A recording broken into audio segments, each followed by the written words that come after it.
do a little tabletop magic. I'm playing with my co-host from Pros and Cons, Tom, and or Captain 1701, and we're just gonna play a couple of decks because we haven't played Magic in a while, and Magic is fun. So let's go to the tabletop here, and let's see.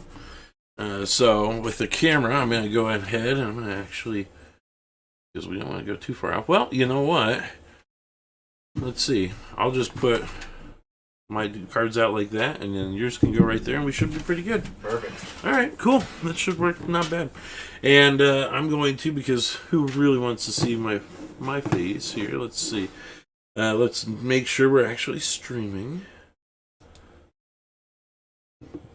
It says we are for a minute. It doesn't see any picture here, though. Okay, yeah, we are. All right, good. So we should be going out, and I'm going to go to our mic setup with no camera. So I'll play this Kong style deck.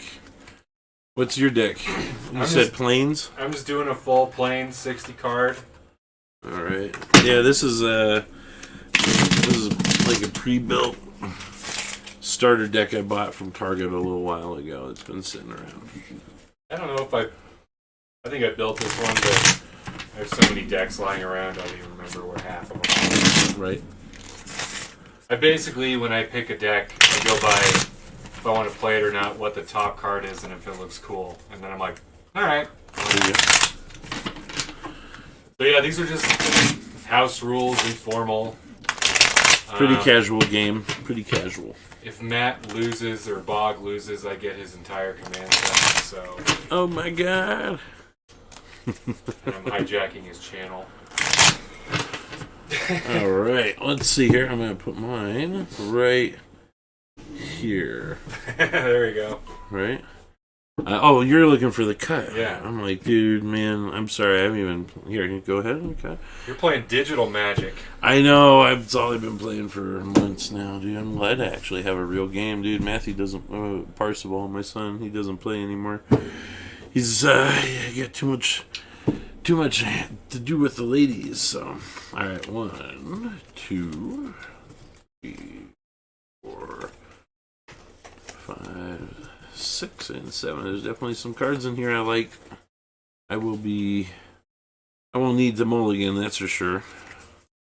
I'll play my hand. I'm gonna redo it. All right, poor guy.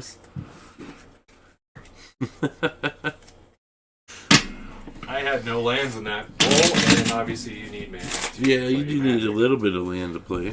A little bit.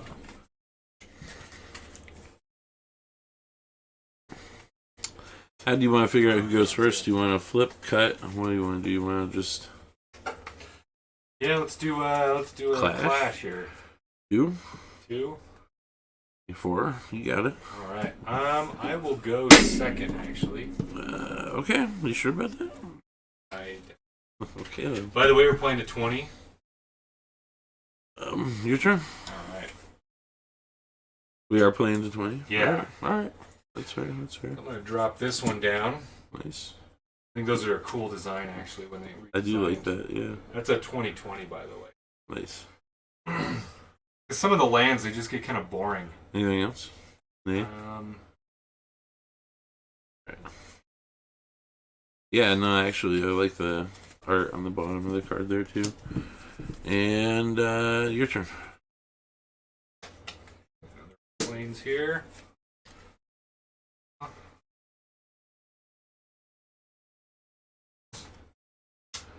Nothing yet. A slow start on both So far of off these. to a good Yeah. We're just getting out to the pace here. Let's see. I think I can get something rolling here. Let's see. Now, since these are real cards, we can't have all the explosions and cool sound effects that the online version has. Yeah. Just watching those videos, it's just always like an explosion or... It's fun. All right, so, dude, I need counters. Let me go grab some die. I think I have some. I think I got some counters. I got a couple of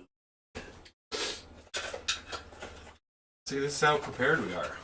We haven't played in so long, we forgot what we needed. Yeah. You know.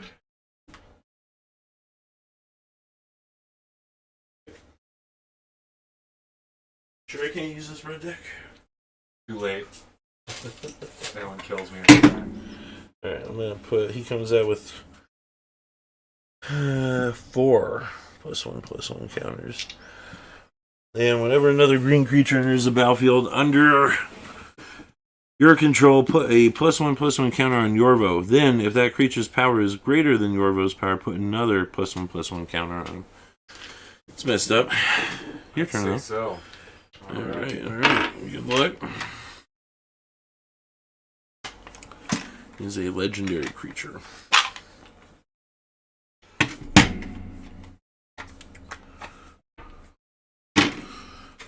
I've got some counters. Alright, so I'm going to go and put out, using 3 mana here, Makeshift Battalion. Whenever Makeshift Battalion and at least 2 other creatures attack, put a +1/+1 counter on Makeshift Battalion. Nice. So 3/2 Nice. creature there, so... Alright. And it's your turn. Alright, you're gonna hate this. Probably am. Oh man. Any more land? I don't have any more land. How do I want to play this? I think that the only thing that I can do this turn, I'm going to tap 2 of them. Okay.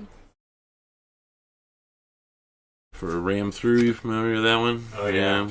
So he does 4 damage, right? And I don't think he has trample, so this kills your guy. Sorry. Smash! And then Hookuja! Attack for 4. Alright. Nothing I can do about that one, so I'm down to 16.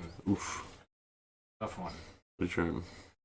Dude, the Street Fighter miniatures game is coming soon. Finally, I was actually going to ask about that. You've been talking about it for a while. It's going to have so many big boxes, it's going to be ridiculous. It's going to be so much fun to open up. It started as a Kickstarter campaign, didn't it? It did.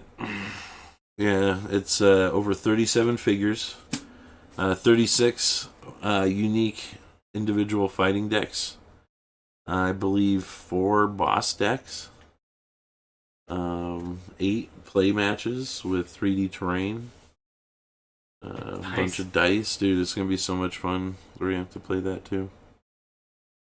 So, in response to your little gambit there, Yeah. tap 3 for Banishing Light.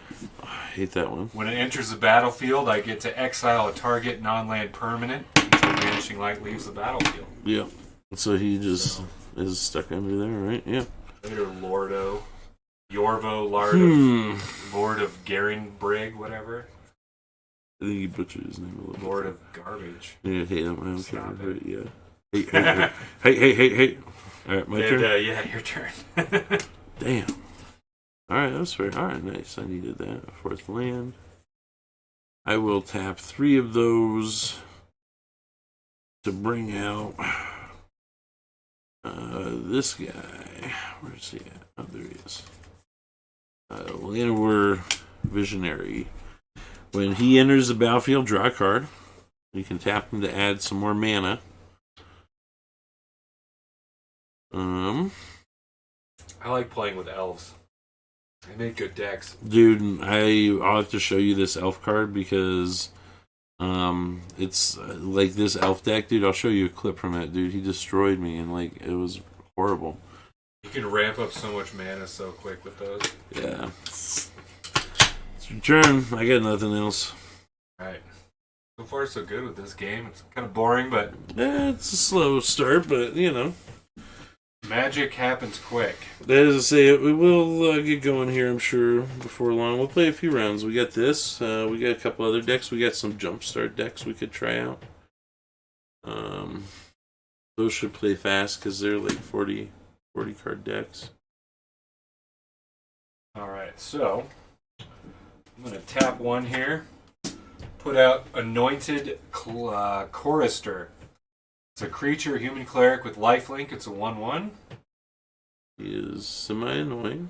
And then I'm going to tap my remaining 4 planes here. It's a lot of mana. 4. Sigiled Contender. Creature, human warrior. Has lifelink as long as it has a +1/+1 counter on it. Boo. It's a 3/3, so looks like I got something going here. Matt, it is your turn. Damn it. Don't like that.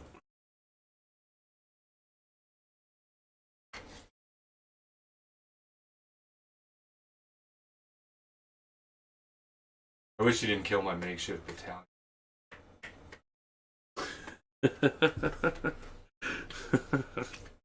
I'm sorry, bro.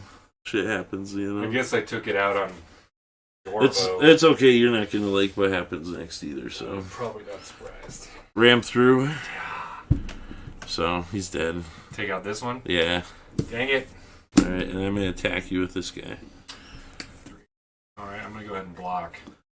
That is unfortunate because I'm gonna use Titanic Growth +4/+4 until the end of the turn. It's your turn. I'm sorry, friend. Brutal. Oh, I'm sorry. I didn't know you weren't gonna like that. It's fucked up. Oh, you thought he only had 2? Oh, surprise! It's a dirty trick, man. Yes, it is. I did that to somebody earlier today while I was playing with them online with my cat deck, and he went in to kill my guy, and I dropped like 2, like I had like a Hope of Light or whatever, Light of Hope, where it's like 1 white mana and you gain 4 life or put a +1/+1 counter on a creature, right? And I had 2 of them, so I dropped 2 of them on him, and I went up to. He quit afterwards. He was sad. All right, I think it's lame when people quit. You gotta take your beating. that happens, man.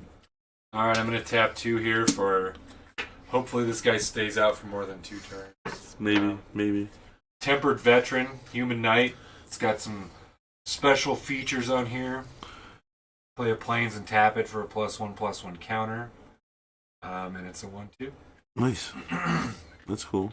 So hopefully it lasts a while. Maybe for a minute. Alright. Anything else, Nate? My turn? Yep. Alright. Let's see. I'm gonna straighten these guys out. Straighten this guy out. Oh, nice. Let's see. So that's what? 1, 2, 3, 4, 5. Let's see here.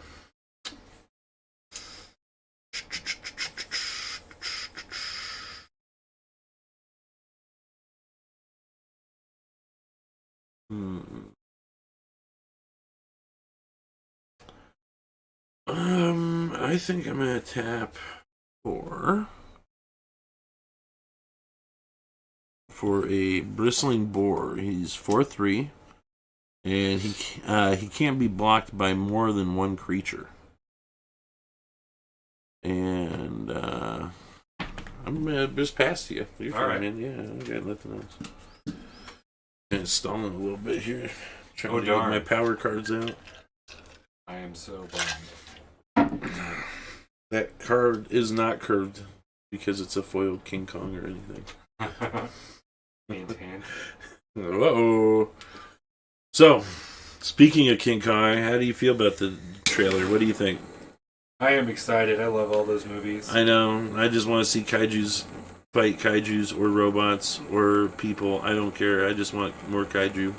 And I was thinking the way that we were talking earlier, I don't think King Kong or Godzilla are going to be portrayed as a bad guy. Because how can you root for either one, first of all? And I would have to root for Godzilla if I had to, but yeah, I think there's something nefarious because at the end of the last Godzilla movie, that creepy eco-terrorist guy, I forgot his name, the actor, but he was in Game of Thrones. Oh, yeah. He played Titus or whatever in Game of Thrones. I know which one you're talking about. Yeah. Patriarchy. But he's like an eco-terrorist in this movie, and the last scene they show, that post-credit scene, is he's standing in front of King Ghidorah's body. Mm-hmm. And so I'm thinking we might see a Mecha Ghidorah or like a hybrid or something crazy that he comes up with. And well, it's all right. So I think Kong and Godzilla are going to team up and kick ass. One of the things I've seen speculated, is it my turn or your turn? Oh, it's your turn, I think. Still, yeah. But one of the things I've seen speculated was that he's going around. Godzilla's going around and attacking different bases. And so maybe they're like assembling a robot Gojira or something, right? I don't know. They say one will fall. I wouldn't be surprised if Godzilla goes and we get Mech Godzilla. Yeah, and the next one. Yeah. Someone else online pointed out every version of Godzilla we've seen. There's been 2 generations of Godzilla in each one. So, I don't know. We'll see. I did not remember that part about Gojira, though. Yeah, it was a post-credit scene. Yeah. And then the other, I don't know if you ever saw, there was a Japanese Godzilla movie that came out in 2015 called Shin Gojira. Okay. It was phenomenal. I actually Nice. liked it a lot. And if anyone gets a chance to see that, it's Godzilla is kind of shows the evolution of Godzilla growing up Nice. in one movie. It's kind of terrifying. He starts as like a lizard caterpillar thing and then slowly grows and then just lays waste to Japan. Nice. I like it. It was sweet. So anyway, I just put out a human soldier. Yeah, you gonna do anything extra special there? Or 3-2. are you just gonna hold the line? I can't really do much with this card. Yeah. Not yet. Because I can't put a counter on it because nothing has a counter yet. If I attack, it'll be a little foolhardy at the moment. Yeah, whenever you attack, your other guy could attack too and get +1 though. Yeah, but still. I'd kill them both. It'd be fun. I think I'm going to pass. Alright. I've lost too many creatures. Oof. Your turn. Alright. Unfortunately, that's what the creatures are here for, Tom, is they're here for dying, bro.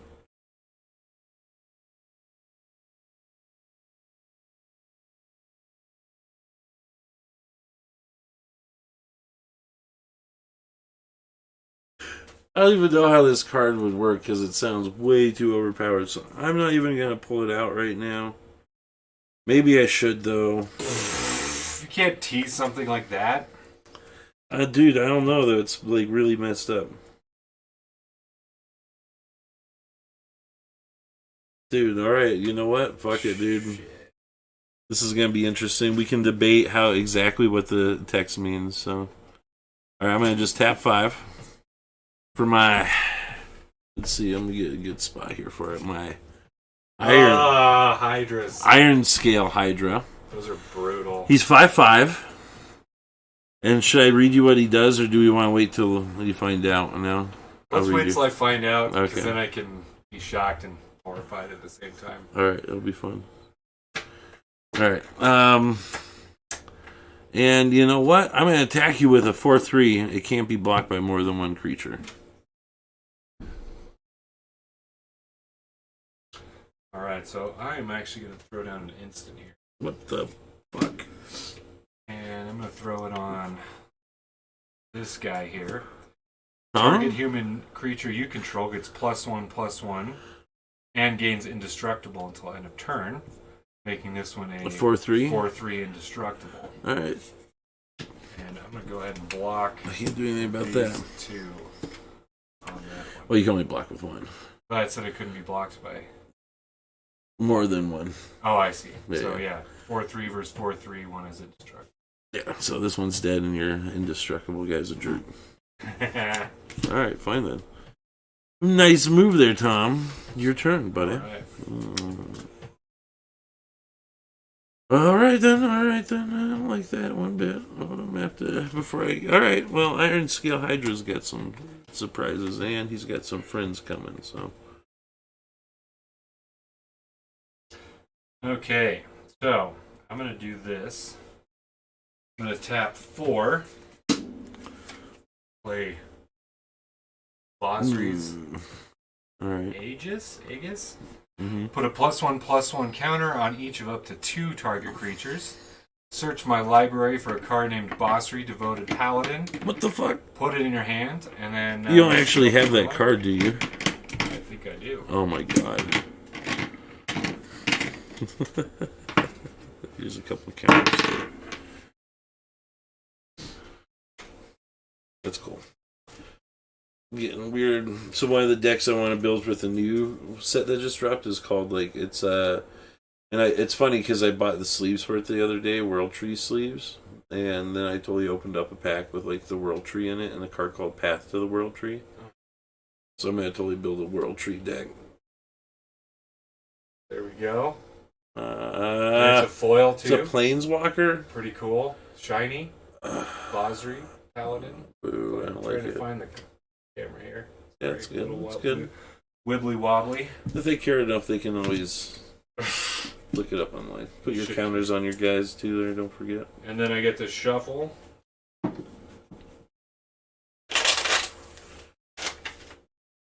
Right. Effective move there, so I get to put one on each. Guy becomes a 4/3 now. This one becomes a 1/3, 2/3. That son of a bitch. And I think what I'm going to do, I tap my remaining plane, tap this guy, Oh my god. put a +1/+1 counter on this guy here. Please get 2 of them. And so he becomes a 5/4 now. Okay. And for this one, so I think I'm just going to leave that. You want to attack them? This will be a 5/4. I'm afraid you're going to block with that Hydra. You want me to read you what he does too, just so you have a little knowledge? Just in case? Because it could bring up an interesting debate, because I'm pretty sure... Let's just theorize you did attack here, right? Okay. And let's just say I did block with him, right? It says, if a creature would deal combat damage to Iron Scale Hydra, prevent that damage, and prevent a +1/+1 counter on, and put a +1/+1 counter on Iron Hail Hydra. I'm pretty sure that means a 20/20 could attack, and he could block it, and it would prevent that combat damage, and then he would get stronger. Dude, that's ridiculous. Yeah, so be careful. Well, then how am I going to even beat that? I don't know. You're going to have to do non-combat damage to him, right? So like a lightning bolt, or have him like ram through, or you're going to have to lock him up, banishing light. Don't you have banishing lights in there? Yeah. That would work. Arrests, right? I should have waited on my banishing light. When I attack with him in this next turn, if you block him, he's going to kill your guy, be invincible, and get stronger. Or you can just let 5 damage get you through, which is not cool. True. Yeah, that's a fucked up card, bro. Sorry about it. I don't usually play with Hydras, man. They're mean as shit. Dude, I know you've got a couple. Is that all you got, dude? Yeah, for this turn. You're scary, like, little guys who are getting more counters and stuff. It's a problem. It's a problem. I don't know. You're not wrong. Oh, really? That's kind of cool. 1, 2, 3, 4, 5.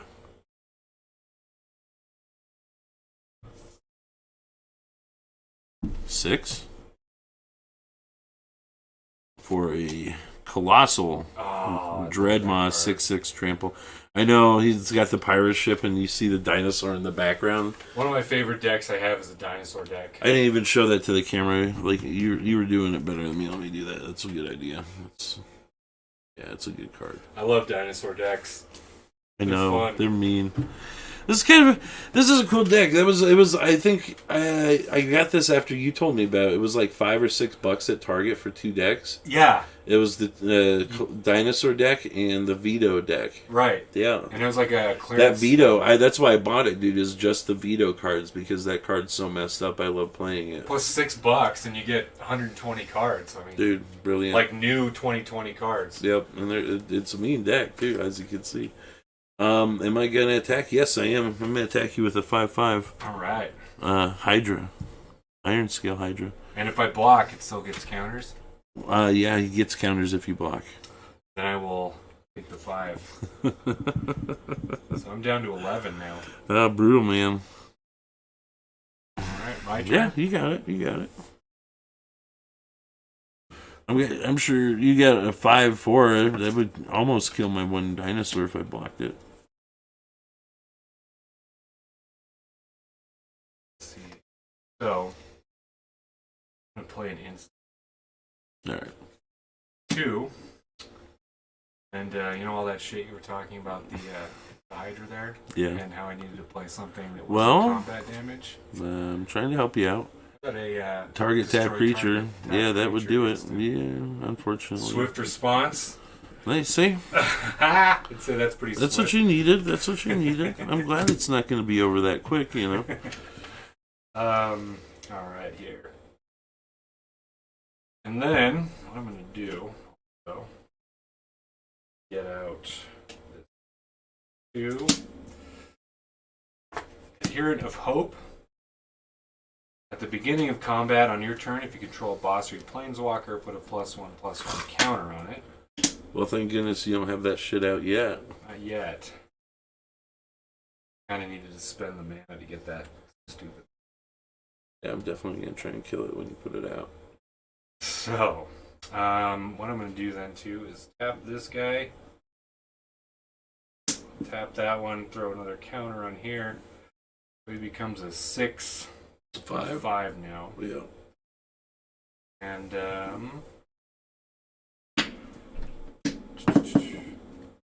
I'm in a weird spot in this.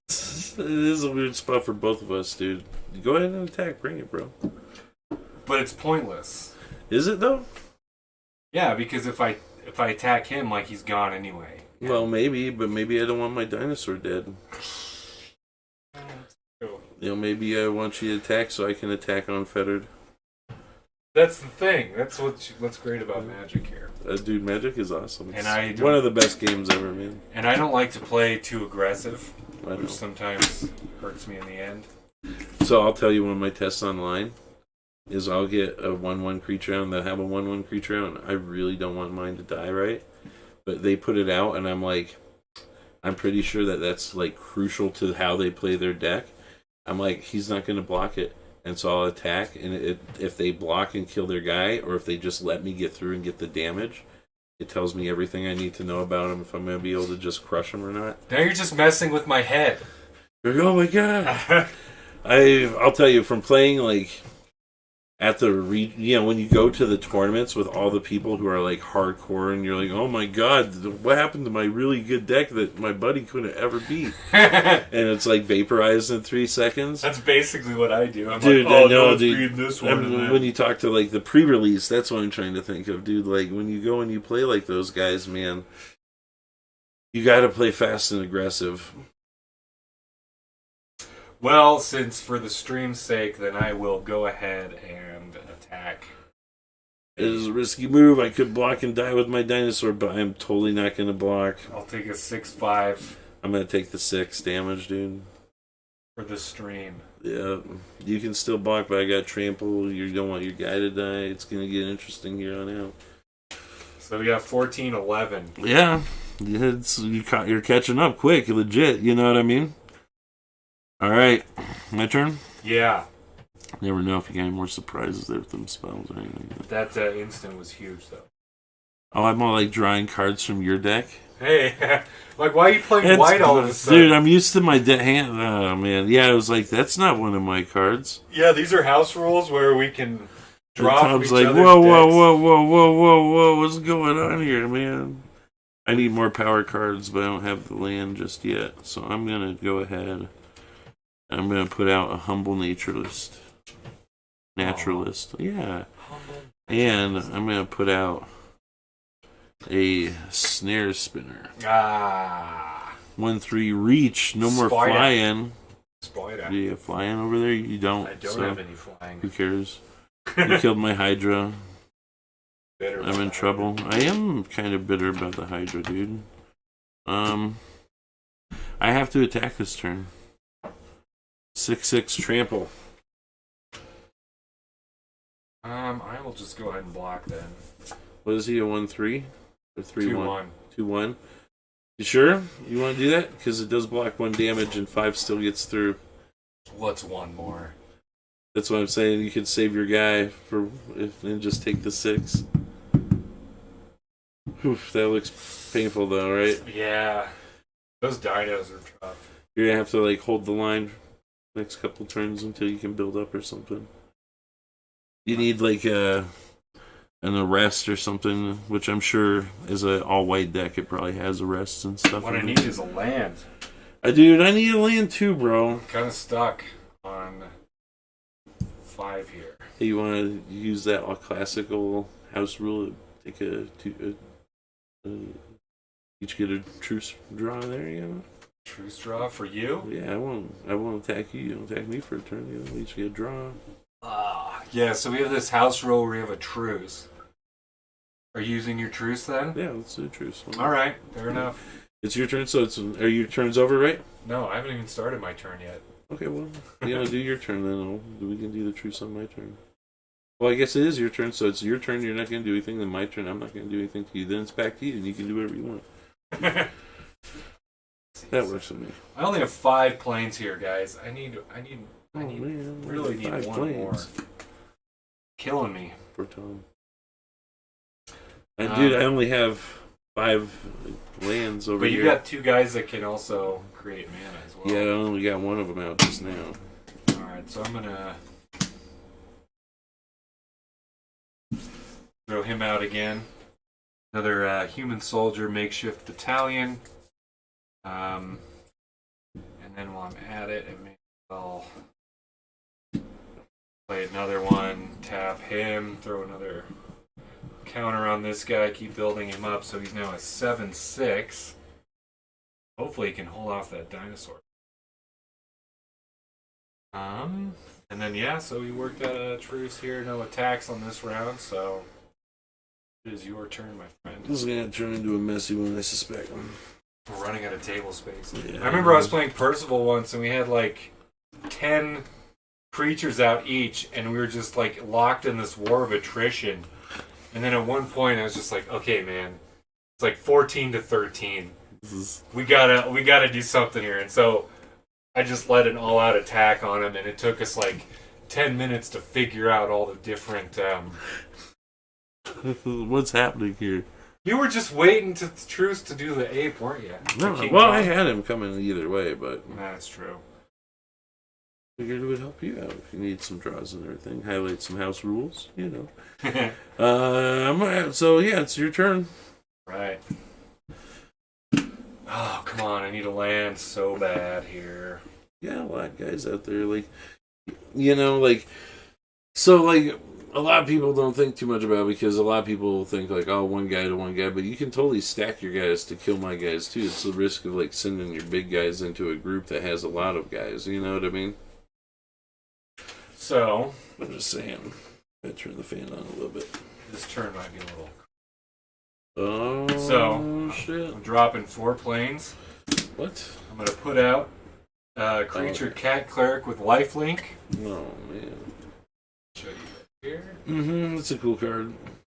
So, when it enters the battlefield, I put +1/+1 counters on each of up to 2 other target creatures I control.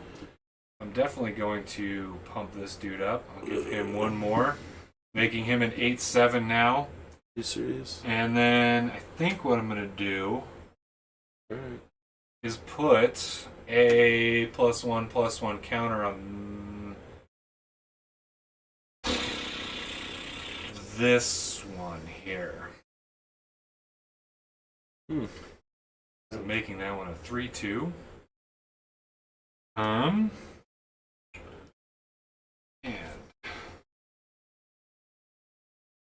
going to then I'm just gonna keep rolling with this. Add this guy. Counter up. And We got a 4-3 going. We got a 3-2 going. This one, whenever makeshift battalion and at least 2 other creatures attack, that one gets a counter as well.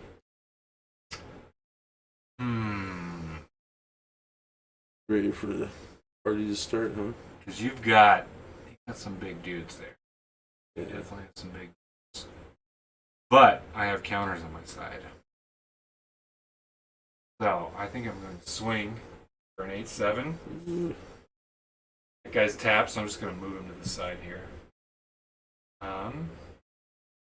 Swing you here for a 4-3. And then this one's a 3-2. And so whenever I have 2 guys attack, he gets another counter. So he becomes a 4-3. So I'm going to attack in that order.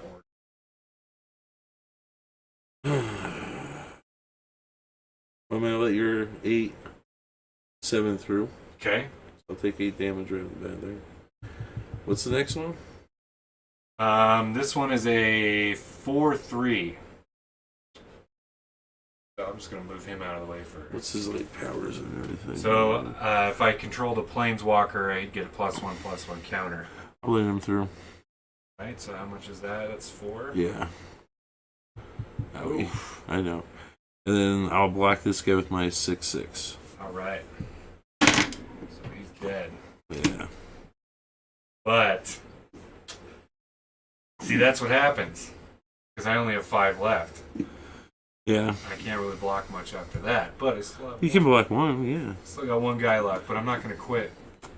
You're not a troll online. Whiny brat. Alright. Well, with that, I'll just attack you with a 7/6, a 6/6, and a 1 and a 1 and a 2/2.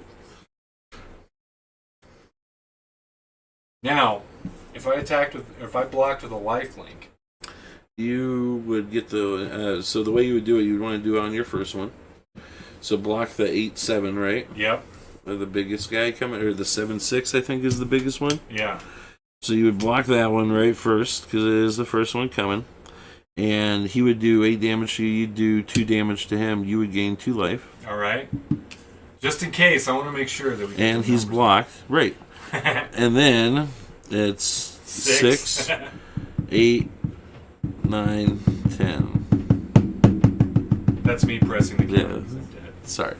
But no, you're totally right on that. You would gain the life before, because it happens when he takes the damage. See, it sucks because that whole game I was running on 5 land and I needed 1 more to get this dude out. It's a nice looking And then card. What's he do? So, +1. If you do a +1, I get to put a +1/+1 counter on up to 1 target creature and gain vigilance. I hate Planeswalkers. Which I love vigilance. Whenever a That's creature attacks his turn, put a +1/+1 counter on it. That's a -1. And -6, creatures you control get +2/+2 and flying until end of turn. Yeah. So that's a game ender. Yeah.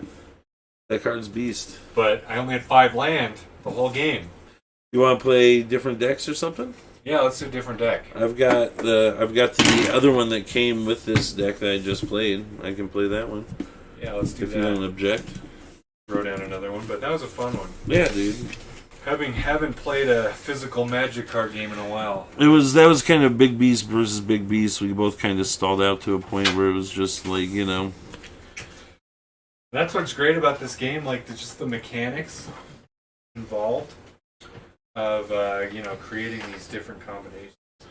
And you almost got me. If you had like a spell or something in there, that would have surprised me. I would have been sad. You know, like, oh, +2/+2 until the end of turn. No!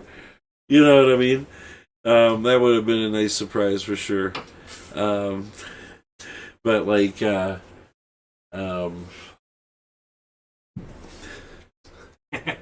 spilled a bit of drink on me. you know. So I'm going with a homemade deck here. Mix of older / newer cards. Kind of comes from I love the boxes that you can find where it's like buy 10 cents per card. And Nice. so you can stock up. Mile High Comics. Got a shout out to them. have a big mix of stuff.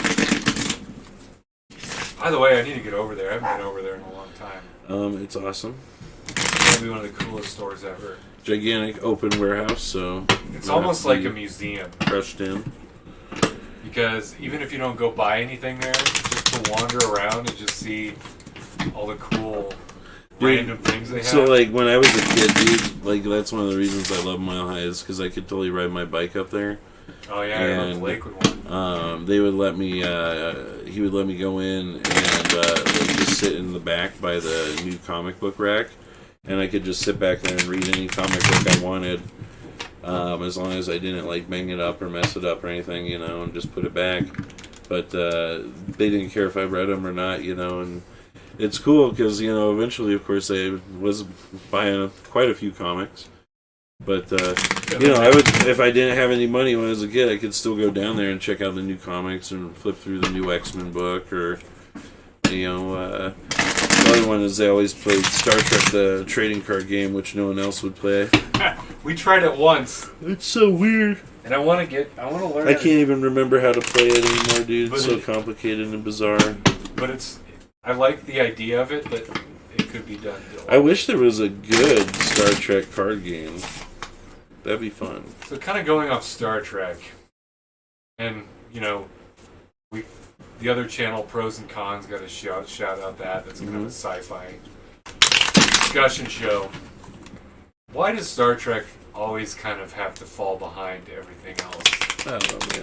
When they have like basically a 30, maybe a 20-year head start on every other sci-fi series. Well, how come they always it's funny manage to fall behind the curve? because, you know, they got me playing Star Trek Timelines lately, right? And I was in some event today, and I like just dropped a couple things, and Matthew was making fun of me because he heard the noises, you know? He's like, "Oh my god, you're playing Star Trek Timelines?" I was like, "Yeah, I'm in like 32nd, 1000th place, you know, in the event so far," like half joking. He goes, "Oh my god," he's like, "there's that many people playing it?" And I was like, "Yeah, you're right. Yeah, it's not that bad." But it sucks because they have like, and their fan base is almost like, and I don't want to use a political term here, but like a silent majority. There are a ton of Star Trek fans. Yeah. I think you know, I think there's more Star Wars fans because it's a little more accessible. But I wish Star Trek would kind of figure out how to be as successful as. Because Star Wars. Okay, listen, just hear me out. Star Wars can make 5 of their 9 movies they're up to complete trash, in my opinion, and still be as popular as ever. Like, if you didn't watch like the middle trilogy, 2 of the new trilogy, maybe Han Solo, whatever, Star Wars would still be as popular as ever. And those movies. Well, then let me clarify, because when you say the middle trilogy, you mean the middle trilogy in the order that they were produced, right? As in the first trilogy. Yes. I'm not trying to. Don't kill me here. I'm just clarifying. I knew what you meant. Empire Strikes Back is the worst movie of all time. Worst take ever. Either it's the worst take or it's a hot take. Oh my god. I'll be like vilified. But no, in production order, so please don't skewer me. I was just clarifying. But you think Star Trek, with over 750 episodes of television content spanning from 1967 60 years almost to 2020, almost probably now years, more, almost 70 years, maybe close to 800 if you include Discovery and Picard, episodes of content, 13 movies. How does Star Trek always seem to not quite get it right?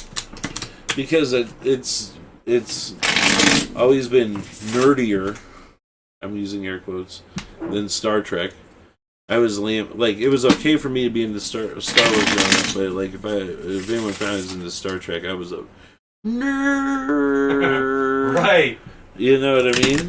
And so like you couldn't even be open about your interest in Star Trek at school back in the day. I had one friend, this kid Roy Cherry, who was into Star Trek with me. I'd go over, hang out at his house, and he had the shuttle and like the action figures and stuff. You know? Like anybody else, you'd mention you're into Star Trek, and it's like, oh, you're getting beat up. I say that's a social death sentence, you know.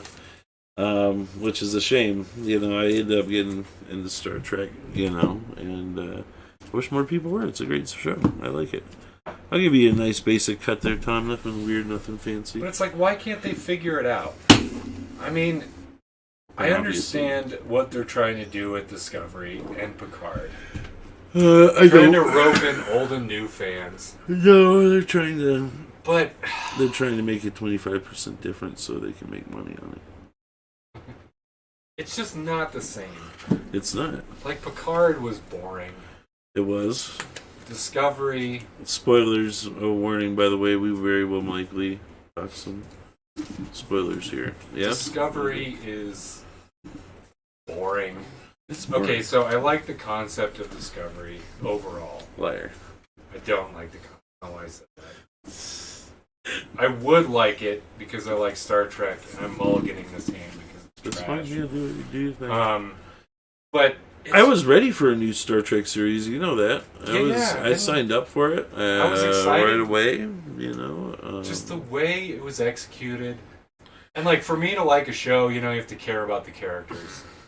And there's like 2 characters in that entire series that I cared about. I liked Saru a lot. I like Saru. Saru was fascinating. I liked Engineer. Oh God, what's his name? Stamets. I liked Stamets a lot. Stamets. And I liked Pike in season 2. Yeah, I like Stamets. What's Stamets' boyfriend's name too? I can't think of his name. Oh, the Doctor. Yeah. Forgot. But he's a good I know, character. I can't think of his name, but I genuinely like him. I like the actor, and I like the job that he does, and I feel like the relationship when they seemed genuine. I really enjoyed it until he died, and then they brought him back, and they brought in this like forced tension. I didn't like that. I liked it much better when they were like a supportive couple. You know what I mean? Like that was fine with I enjoyed that. I thought it was a very nice portrayal, and I liked him. I thought it was believable. Right. Tilly is over the top sometimes, to say the least. Jet Reno definitely grates on my nerves sometimes. No again, jeez. Just keep shuffling until you get it. Sorry, I know you don't know how to make a deck. But yeah, I mean, I liked Pike a lot. Pike was good, really good. But the second they started just like the whole intermixing between the mirror universe and Section 31, and I thought they were going to bring in the Borg again. Dude, it was a mess. I got so confused because I'm like, these Klingons don't even act like Klingons. Dude, I wrote everything off way before that. You know what? I'm sure I've told you, but the moment I wrote the entire series off? Yeah. To tell me. To say, so I think it's the second episode. No. I think it's the third episode because they are on Discovery. It's their first time they get on Discovery, right? And she's in a turbo lift. Oh, and the camera pulls back out away from the turbo lift. And it confused me really bad. I had to rewind the scene over and over again because I thought they somehow got to a starbase. Because it pulls back and it shows like the turbo lift chasm. Where it's like 1,000 decks. It's like a Harry Potter magic wormhole, like, oh, look how it's just like flipping around. Bigger on the inside than the outside. And it's, a roller coaster. A lot of people online call it roller coaster turbo lifts, right? And that was like the J.J. Abrams turbo have you lift. watched season 3 of Discovery? No. I haven't, but I have know enough from watching YouTube to know that they because they brought back the turbo lift chasm in season 2.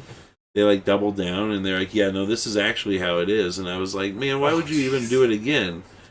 You know what I mean? And then I hear in season 3 they like triple down, like they show it again. But now that they've been upgraded, it uses like forming matter to like form the rails of the roller coaster. So it's not a roller coaster, but it's like the boxes move with gates forming in front of them. What? I'm just saying. I heard that. I haven't watched it. I can't make. I've been paying for CBS All Access, dude, since like October. Mind you, that's like 4 months. I've been paying since I think end of September or whenever it was that the stupid Lower Decks or whatever came out. Right? I've been, and dude, I literally have watched 1 episode, 1.5 episodes of Lower Decks, dude, and 1.25 episodes of Discovery, and I can't make myself watch more. And I'm like determined to watch all of them, both of them, before the end of February. Or time, Well, whichever before comes the first. end of February, so I can cancel CBS and get HBO, so I can watch the Snyder Cut and Godzilla, which comes in March. And then I'll probably go back to them when they put up another Star Trek series. When who knows when that'll be? It'll be fucking god awful. Just get a VPN. I just do like UK Netflix. You sail the bays. Nah. That way you don't have to pay for CBS. I pay them because I do want them to make more Star Trek. But they don't make good Star Trek, so why pay them? Well, I'll pay them because I'm also gonna try and talk about their stuff on videos. So to be fair, since we've shit on whose turn is it, by the way? I think you should. You go first. Okay. Or you decide, I should say. I'll go first since I went second last time. It worked out well for you. Hey, you only beat me by like 25. By two. So, since we've been shitting on the Star Trek Discovery, let's say some nice things about yeah. it, maybe. Is that what you're going with? Yeah. I'm okay with that. You can't just destroy it and not be fair. So, what I really liked about Star Trek Discovery was I loved the Harry Mudd episode. That was, in my opinion, excellent. It's good. I enjoyed it. Rainn Wilson, I'm a huge Office fan, was awesome as... Anything else? Oh, sorry. Yeah. I'm going to play Grim Initiate, Zombie Warrior with First Strike. When it dies, amass 1. Alright. But yeah, I loved that episode. It was fun. I liked that episode. It was good, and I did enjoy it.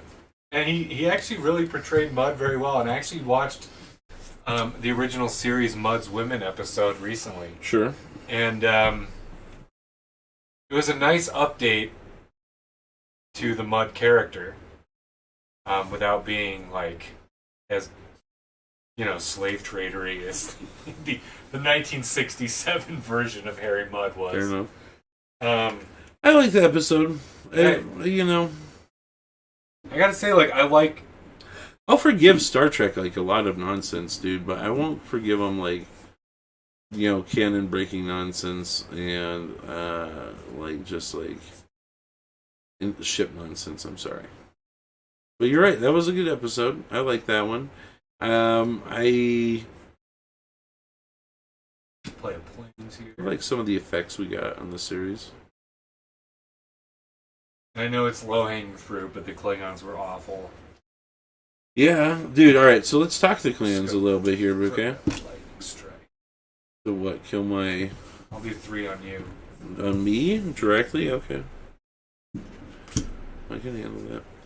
Alright, so let's talk to Klingons a little bit, because there's original Klingons, which, hey, limitations of the 60s, right?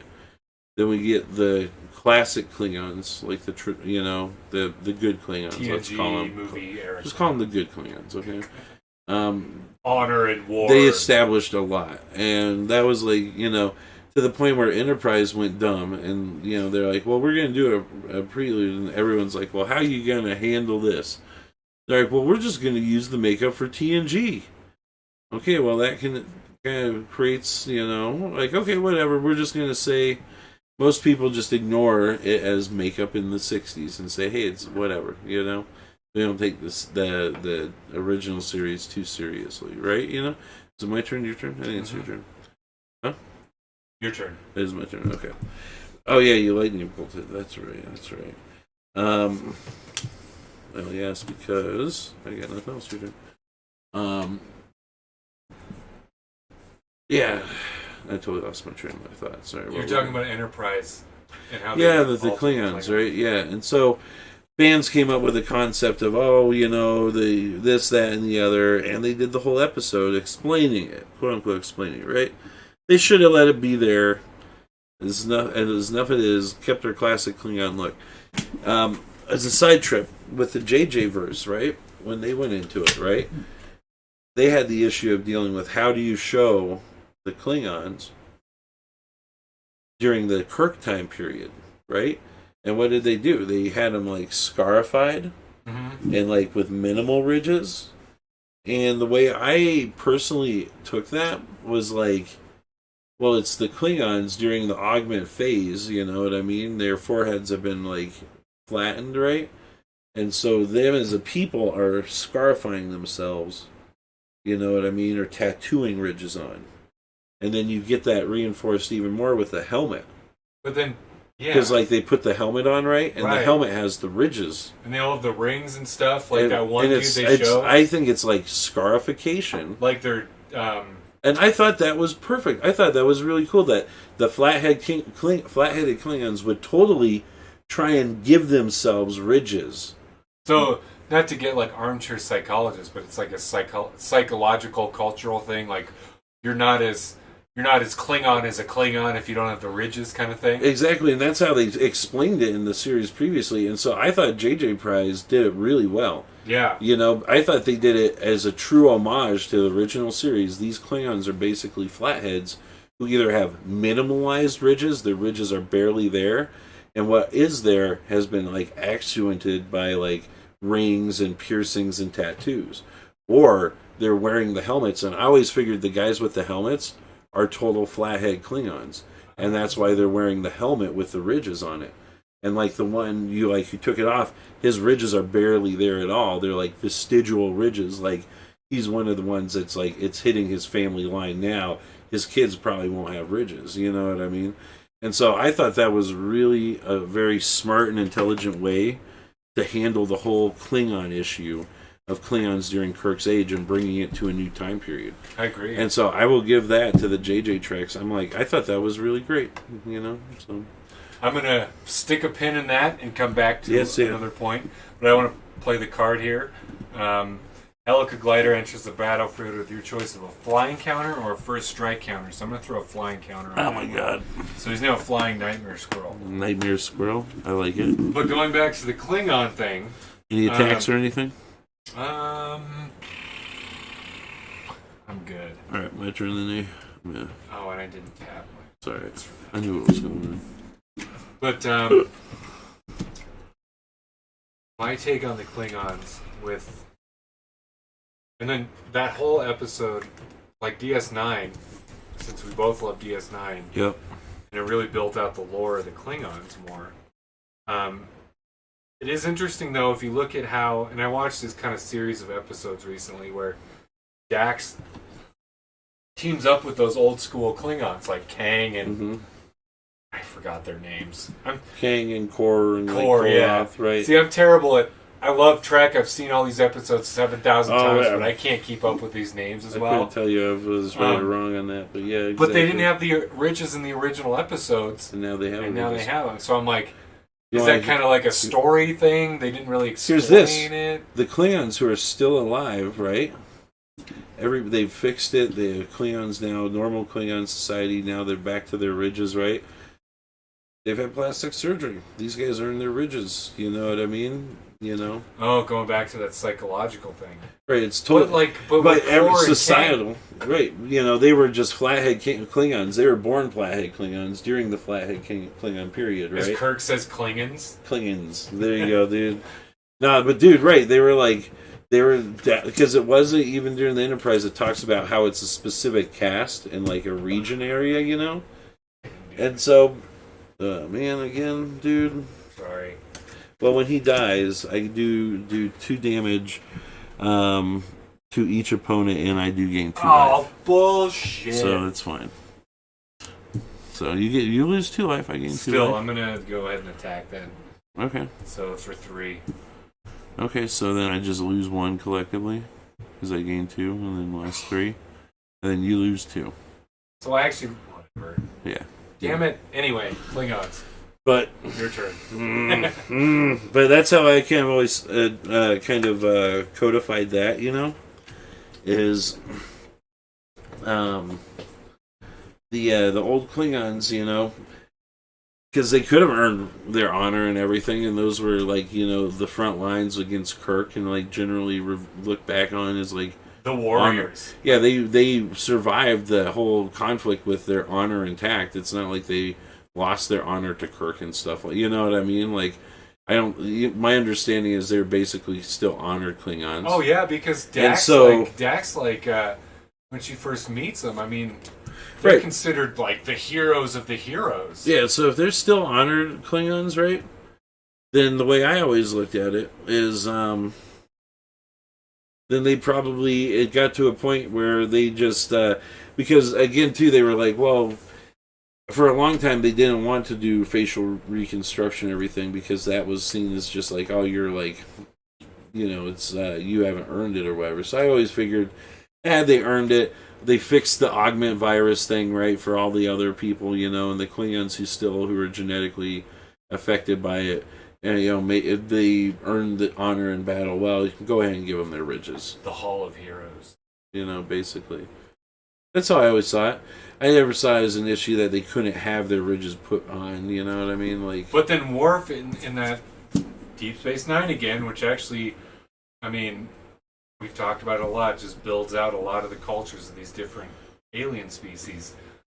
He's like offended by the ridges because he doesn't want to talk about it. That Trials and Tribulations, all those ridgeless Klingons come in. And he's got everyone's like, "What's?" Yeah, well, it's not even that he's offended, but it's like we don't want to talk about it.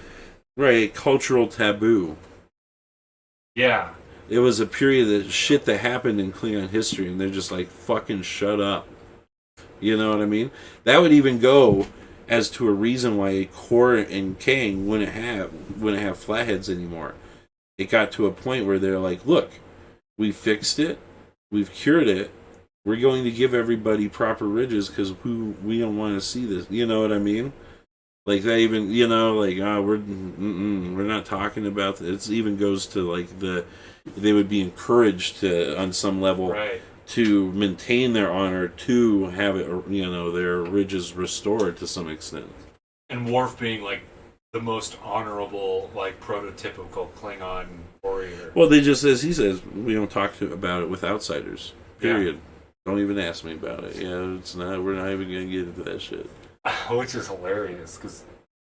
Right, what was it like for him when he was a little Klingon kid? Trying to figure it out, and like his parents were like, "I don't know." Plus, they're humans, so he's not even. So raised how was he? Klingons. Right, like how did he? Right, what was it for him to figure it out? And So I'm going to attack you with my now flying 2/2 nightmare squirrel. Does he have lifelink or anything? No. All right, 2 damage. If you got the bit. And then. I believe it is your turn, my friend. But yeah, I mean, we kind of spiraled off from the. I know. Sorry. By the way, positive discovery. I totally forgot to tell you when I put him out, he does 1 damage to somebody. So that guy's dead. Yeah, sorry. So when he dies, you put a 1/1 copy out. Just put him back out as a token. Yeah. So I got a token on. Here you go. We'll use a nice fancy metal token, huh? Alright, sorry about that. My turn anyways, right now. I'm gonna just do this. I'm gonna tap everything. But I'm thinking, like, speaking of Klingons, let's just go into the Klingons here. Yeah, keep it going. Let's just keep rolling into Klingons. That's all you got. Your turn. If you were to make no, I'm gonna attack 3/3. Yeah. Alright. Yeah. I think that throughout the Star Trek universe, the Klingons have had the best arc of any alien species. Yeah. They're probably the most developed, I'd say. Besides the humans, of course. Well. Because basically, as a human species, you have a tertiary idea of the history of the human race. Mm-hmm. And with the Klingons, I mean, you feel like you can trace it back the whole way. Well, and they've gone from like bad guys for allegories for the Russians to being a pretty deep alien culture with a lot of story behind them. And now, I mean, as you leave DS9, they're like really hardcore allies of the Federation. I mean, they're basically the 2 main powers left with the Romulans, and the Romulans are still kind of like a North Korea. They're still very isolationist, yeah. But the Klingons and the Federation are like U.S. and Britain, let's just say, for the sake of a real world alliance. Just say allies, yeah. I I'm saying. Yeah. They're good allies. Close, clutch. After being enemies for so long. And I just love how they've that progression of the story is taking place. And that's what I love so much about the Star Trek universe. Like Star Wars. Love Star Wars, don't get me wrong, Yep. I'm not trying to shit on it. No, I like Star Wars. I like old Star Wars. But they just keep refreshing everything. Star Trek, like, it seems like it builds, and the cultures... You don't see the Sith becoming allies with the Jedi. Or the Sith becoming allies with the Republic. Over 50 years. Are we talking about? Are we talking about Star Wars Legends, or are we talking about Disney Star Wars canons? Because I don't know Legends. I don't know any of that stuff. I know. I'm talking strictly. That's why it's a shame. Anything I've seen on screen, dude. In Star Wars Legends, there's a conflict called the Yuuzhan Vong War, right? And ultimately, the Jedi did have to align themselves with this weird Sith dude for part of it because, like, they were like all Force users were like being hardcore targeted and hunted. Yeah, by these like weird aliens. But yeah, dude, no, like, I feel you, man. They're going backwards themselves now, though, with Discovery. Man, we're gonna go back, and they're like, we're not gonna do Spock, and then they're like, well, we're really gonna do Spock. Emo Spock with a beard. Spock doesn't have a beard. Murder Spock. Murder Spock. Mirror Spock. Mirror Spock has a beard. Yeah, but he's like evil, philosophical, like, but still weirdly makes sense. Spock. You're like, God, he's like a maniac, but he still makes sense. So I'm gonna play this instant sure strike. I don't like that card. Target creature gets +3/+0 against first strike until end of turn. And I'm going to attach it to my flying 2/2 Nightmare Squirrel. Becomes a 5/2 with first strike and flying. Owie? Are you attacking with all your guys, or I just have the one? Dude, the Nightmare Squirrel is ripping you up. I saw a build with the squirrel for one of the jump decks. It was like, I can't remember, it was squirrels and something. But it was nasty. Alright, that's what you got. My turn? Yeah, so that's 5. Yes, it is. Oh, yeah. I like that. Oh! So we're at 18 to 8. Ooh, 1, 2, 3. Yeah, get slightly better, maybe. I don't know. We'll see. And, like, I really want to watch Mandalorian, but I just cannot get over the Baby Yoda. Mandalorian's alright. Does it get better in 2 with Yoda? Does he grow up? Does he get cooler than just like laying in an egg and being... I don't know. Have you heard any spoilers? Do you care? Do you want to know what happens? I mean, not like a conclusion spoiler. But does he learn the Force? He's gonna learn the Force. I mean, that's obvious. Maybe.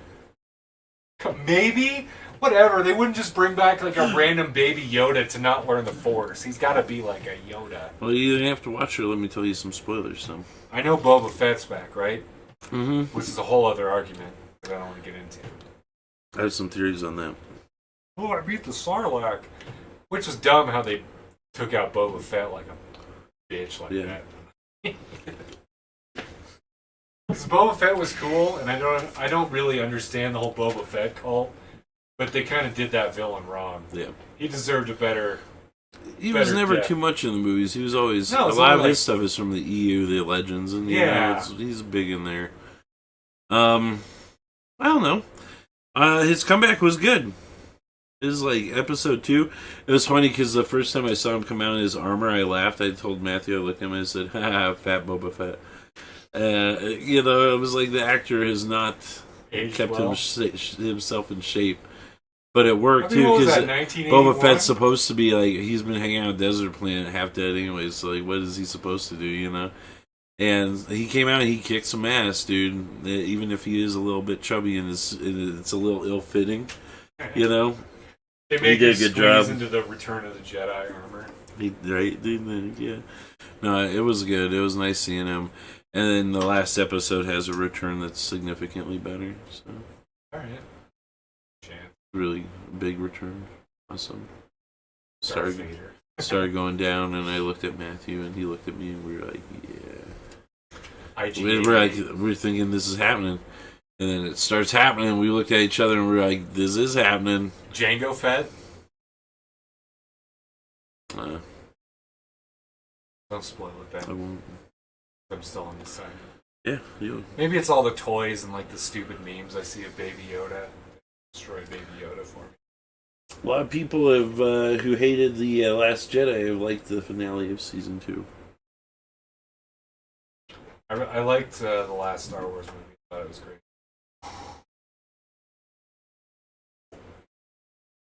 I liked it a lot. So, when he went to the thing where they were like, "Hey, you need this thing to fly through this nebula to get to this thing, right?" And then it showed him fly through the nebula, and it's all dangerous and crazy, and oh man, he needs this thing so he can get through the maze of the nebula, right?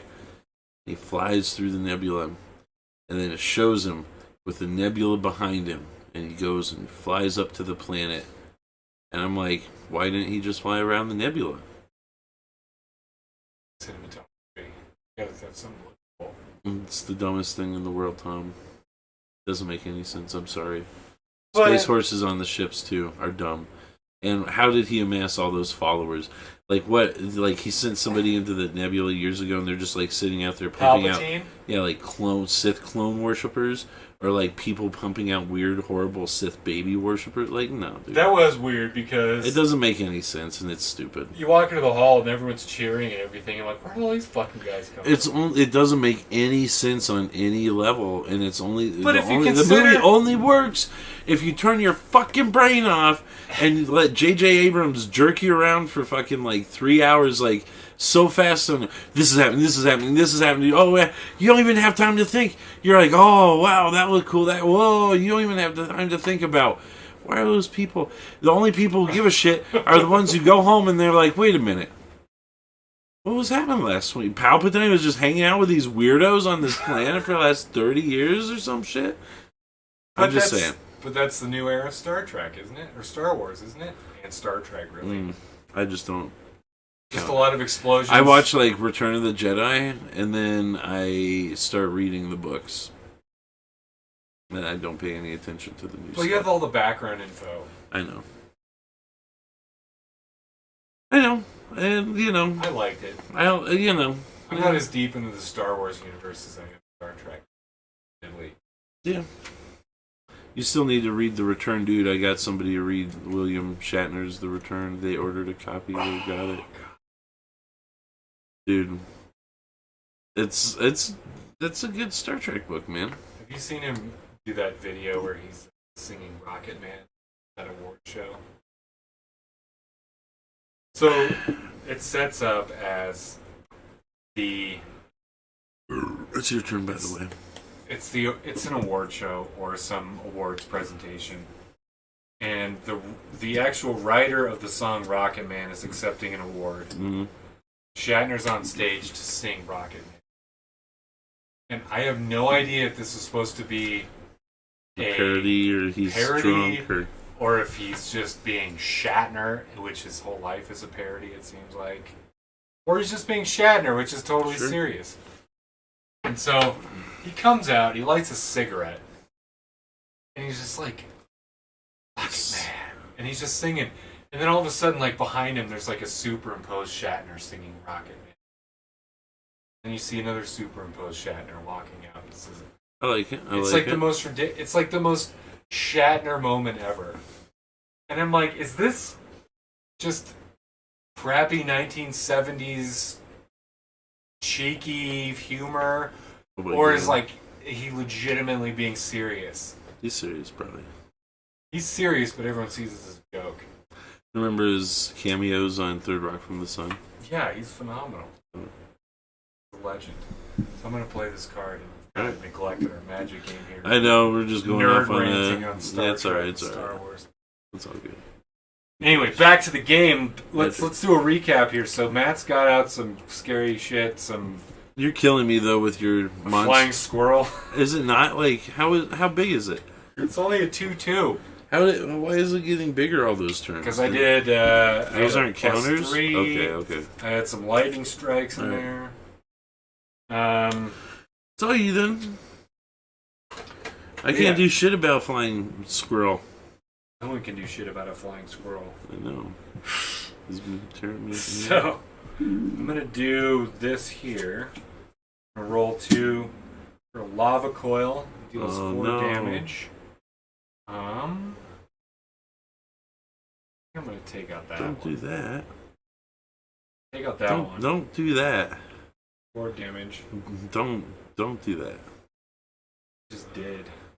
And it doesn't put him to the graveyard too. It exiles him, doesn't it? Yep. You're an asshole. That creature would die. You, sir. Exile. You, sir, are an asshole. And then, of course, flying squirrel attack for 2. I was gonna mess you up next turn. Alright. I mean, you still can. No, I can't. Take my 2 life off. It's all over. You killed my guy. Here's a stupid scorpion. That's useless. That's what's funny about this game. I don't want to hear it. Come on, though. A flying squirrel dealing like 2 to 3 damage each turn. Can like end the game. Stupid lava coil. Just yeah. By the way, your guys are dead. What? But that's what? I hate red. I hate red. You always beat me with that one. It's your turn. It's your turn. It has like 12 lightning strikes in it, and then you're dead in 4 turns, and you're like, I thought you're only allowed to have 4 copies of one card in each deck, and I'm like, yeah. House rules. There's lightning. There's wizard's lightning. There's spellcaster lightning. There's shock. It's like, how many damn pieces of lightning are there? Right here, like, God damn it, what the hell? Zap, zap. I'll just do 3 damage, and I'll do 3 more, and maybe like 3 more to you. So I've been working on building one of those decks in my online arena, and I've got a card that like triples all damage from your sources. So like each lightning strike does like 9 damage, and the shocks do 6. That's ridiculous. Yeah, but it has to. You have to have 6 out. Like 6 land out, so I'm trying to figure out how to like ramp my land out faster. Oh my god. So you're probably gonna hate this. Oh shit. I'm gonna play 2 plains. Got 3 mountains here. That's a lot. For a meditation puzzle instead. One of my favorite cards. What does that do? It gives you 7 life or something? You gain 8 life. And the quote. I was pretty close. And the quote. I kind of remembered what it was. Find your center. You'll find your way. Have you found your center yet, Tom? Considering I have a child, I don't know what a center is anymore. 9 more. We're working on it. 10 weeks in, and if I didn't find my center before I had a 10-week-old, then there's no chance. It goes by really quick. There's no chance. But I'm hoping that when she's old enough, I can teach her how to play this wonderful game. Oh, how so, dude? And if she doesn't like Star Trek or Star Wars, but likes like Babylon 5, I'm kicking her out. It's you better like those 2 at least, or one of them.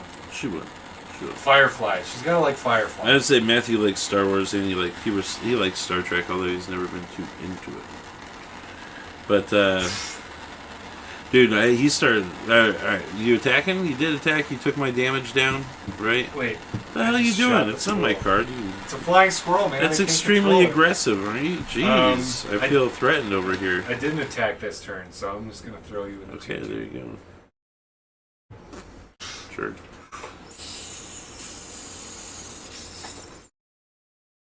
How the hell did you get 26 life? Oh my god! You haven't barely done anything That's to me, and stupid. I just hit the meditation puzzle. This game's over. Too much damn mana. All right, I'm attacking you. It's funny because the last game we didn't have any 2/2. I know. 3/3. So 6. Oh, right. Back up 20. And basically, I can't do anything on that one because I will lose my only mode of attack. Yeah. That's why this game is so freaking crazy, though. Sometimes it's a really awesome game, dude. I've never played a game that's we've probably. How many games do you think we've played against each other? A lot. Hundreds, yeah. And no one's the same. Yeah. I wish you would have kept a log from the first start and just win-loss and just see how we were. Dude, even since me and my brother started playing, dude, Magic is just such a nice variety. You can change your color and change your entire playing style, even game to game, with your friends. I I really like that you could just carry a deck. Like if you had a good deck when you were a kid, you could just take that one deck with you to play with your friends. It you know transfers what I mean? like across. Yeah, you didn't have to bring everything around with you, or you could bring 2 decks if you wanted to get weird, But Sorry, man. yeah, just do it. Play it. Flame spill. So 2 2 damage goes to that, and 2 to me. and then I'm gonna attack with 2 there. You're a bastard. And that's game. It is game. Good game. All right. One each, is that right? Yeah, We got to do one more for a tie splitter, right? I think we have to. Yeah, let me go get my red deck real fast here. No, I know. Not that one. Yeah, no. Desperate times, I guess? Yeah, right. Desperate times call for unfair measures. I actually was like thinking about it. It's like wanted to go find this deck the other day because I wanted to see if I was missing any cards on my online version, and then I found it. It's right here, so I'm gonna have to look at that later. What are you getting? We could do Jumpstart.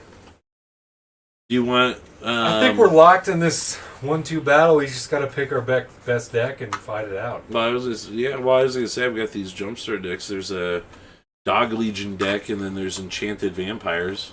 Bleh. You don't feel like either of those? I feel like a dog deck. Where are you gonna pick up then? I don't know yet. Did you bring decks? I brought like 6 or 7. Give me one of yours. I'll play one of yours. Alrighty, give me 5 minutes. Okay.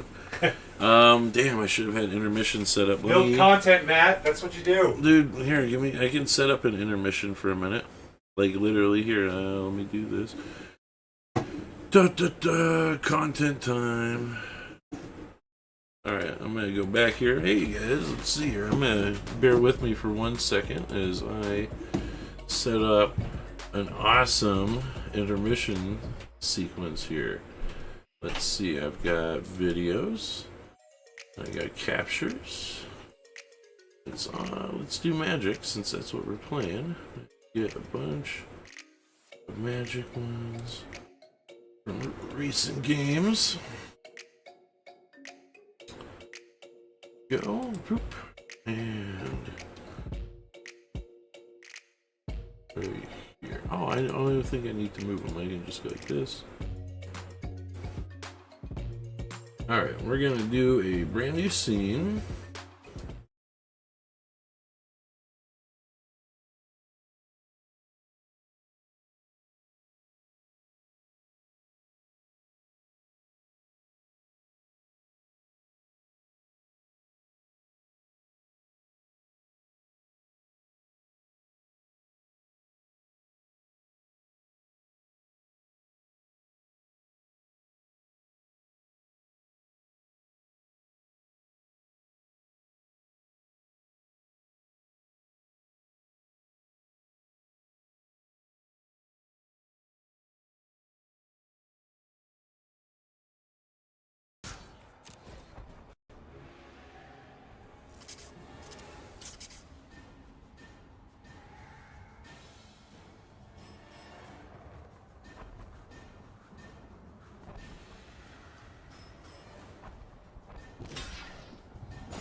Actually, I'll just do this and say, hey, we're back. So we're going to play the tiebreaker here, Game 3.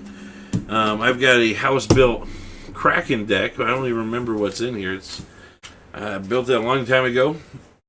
I suspect it might be a Deep Blue Sea wannabe deck, kind of like my online one. We'll see. And I've got a house-built, I call it Eldrazi. Nice. I know Eldrazi's are you serious? What? You serious? That's what you're getting? I know Eldrazi's are a little bit controversial, but I like playing them. The 65 card deck, so it's a little high, but I just built it and I want to try it out. You son of a bitch. All right. Thanks for joining us, by the way, whoever's watching this. Yeah. It's been fun. Good conversation, good games. Bullshitting about I don't know. We'll see how this goes. Nerd World.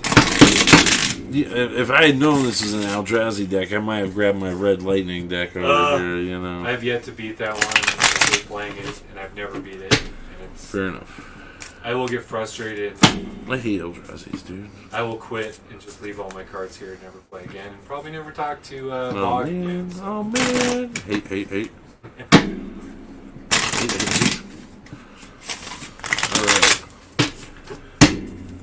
Alright. Well, I guess that's my choice then. I lost, right? Yeah. I will go first. Oh no. What did you do?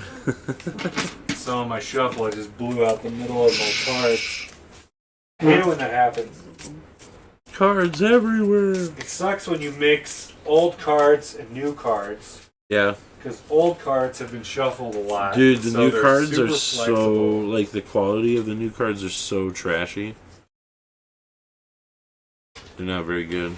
I've noticed that. They're like thinner. I have some upstairs. I just opened a couple packs, and the first thing I noticed, I was like, ooh, these feel really cheap. And so when when Parcewall came over this week, I was like, here, do me a favor. Feel these, let me know, what do you think? And he was like, oh my god, it's pretty cheap paper. And it's funny because if you open like a pack of playing cards, like bicycle generic playing cards are like plastic coated, they're super thick. Yeah. And they're like $2. I'm like, why? I think they should get like, maybe keep the old paper style. What a dorky freaking like bitch about your players. It's true though. It's actually a pretty common complaint within the Magic community. And the quality of the cards, especially for people who play with them. They don't hold up. And then collectors, of course. Yeah. They're just cheap. Oh well. Alright. I don't know, I'm trying to plug I've got some Walking Dead comics that Bog has been collecting for me for a while. And so if anyone wants some Walking Deads... I think, your set starts I'm right pretty much like... with or after All Out War? Do you have All Out War? Oh yeah, I'm like probably issue maybe 105. I would say like... Maybe even earlier up until like the most recent. If you have issue 100... I definitely have that one. You do have issue number 100? Yeah. That's the big money issue. So if other than issue number 1, because that's the first appearance of Negan, where he kills Glenn. Yeah, I have all Negan. I have every single Negan. And say, get your list together, dude, because then you would have the first appearance of Alpha, first appearance of Beta. I have the All Out War.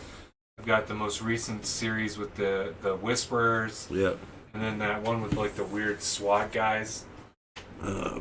Yeah, the Kingdom or whatever. I'm gonna break this one. Yeah. I actually really enjoyed the comics a lot. Yeah. You have through the last issue. Yeah. Pretty much all of them. The first appearance of Princess is a valuable one.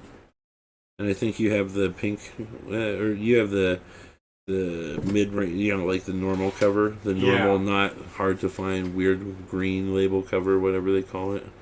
I can't remember what that was, but so we got some good ones. If anyone is looking for Walking Dead comics, get in touch. I'll hook you up.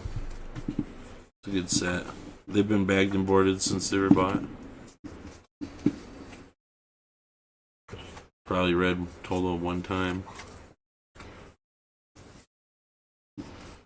Yeah. I'll roll with this one. I'll play it. I'm a little uncomfortable with it. I'm going first, right? Elves, though, man.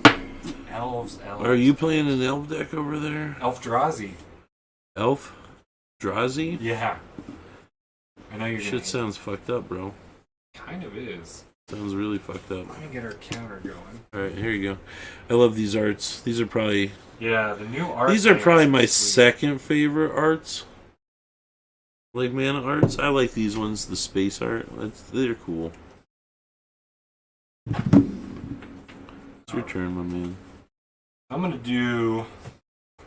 play a Thornwood Falls. So when that comes out, you gain a life. During your turn, I'm gonna cycle. Cycle. Yeah.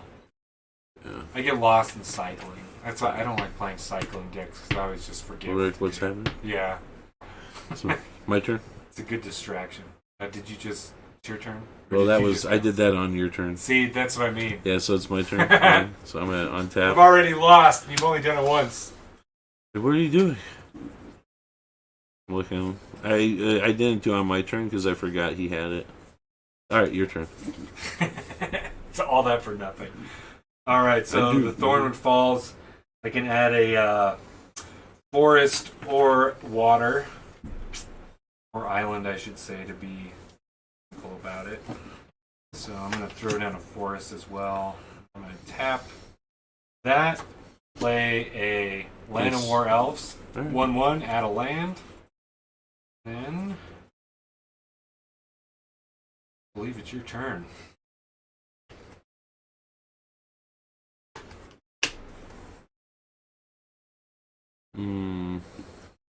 That's a cool foil one. Yeah. I'm gonna tap 3. So is this like Yana War or Lana War? Because you know it's like Llama or Yama. Right, I want to say Lana War. I don't know. Yana War. Right. I am not a pronunciation expert. This is nonsense. Frostlinks. Ooh, Frostlinks. 2/2. When Frostlinks enters the battlefield, tap target creature an opponent controls. That creature does untap during the controller's next untap step. So does that mean if it's tapped, they get an extra land? No. Dang. Worth a shot. Is this one of those cat decks you play with online? I didn't say now. Alright. I think that actually, technically, alright, so technically, I think that when if I put him out and you were like, oh no, and in reaction you could tap him and gain that mana, then I would tap him, he'd freeze, right? And he'd still be frozen the next unstep. You'd effectively would have that, so you would have access to total of, because, let's see, did you tap anything last turn? I tapped, well, he was already tapped because he comes out tapped. Yeah. So he comes untapped, so I would tap him to put him out. So you would have like that set up right there? Yeah. So you would have access to two mana basically if you wanted to cast something during like an instant. So we'll do that, that's fine. Then it's your turn. You can untap everything except this guy.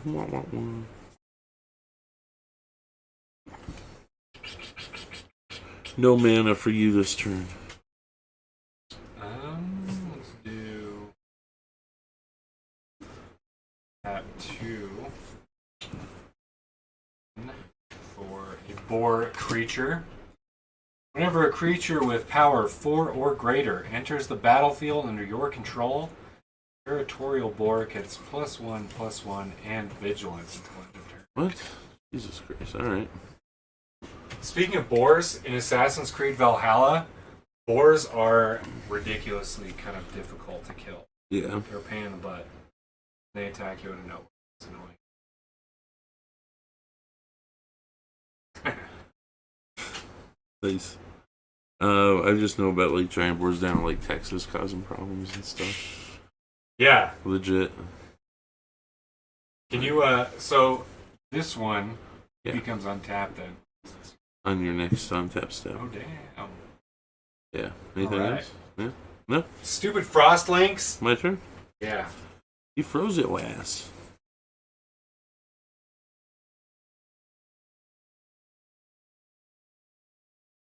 Okay, I don't know, man. I'm gonna play this game. I'm gonna just play it like I can play it, because right now I've only got the 3, right? So I'm gonna pay 3 to cycle this card, right? Which draw a card. And when you cycle Avian, you put a flying counter on target creature you control. So now, so this isn't a 1/1 or nothing, but he is a flying Frost Lynx. Wait, 8? It's just I don't have a 0/0 counter. Okay. It's just a flying counter. That's what I'm saying. I jumped up quick. There. He's a Perfect. flying counter. Perfect. Okay. Yes. All right. Scared me for a second. Christ, calm down there. Do you have anything with reach over there? Why would I tell you? You make me lean over my poor eyes. Not on the card. Okay. Not on the table. Yeah. All right. I'm gonna attack you with a 2/2 flying. Oh yeah, I have everything with reach. Oh, are you gonna just beat me down with flying again? I don't know. You beat me down with flying last time. What are you talking about again? Revenge. Again. You're gonna kill me with Eldrazi in a few turns. So Possibly. you do you. Possibly. Let's see how this goes. My turn. Yeah. So finally, this guy breaks from his icy crypt. Yep. Yeah, His you're right. Icy Ice Links too. Icy Ice Links. Oh, sweet.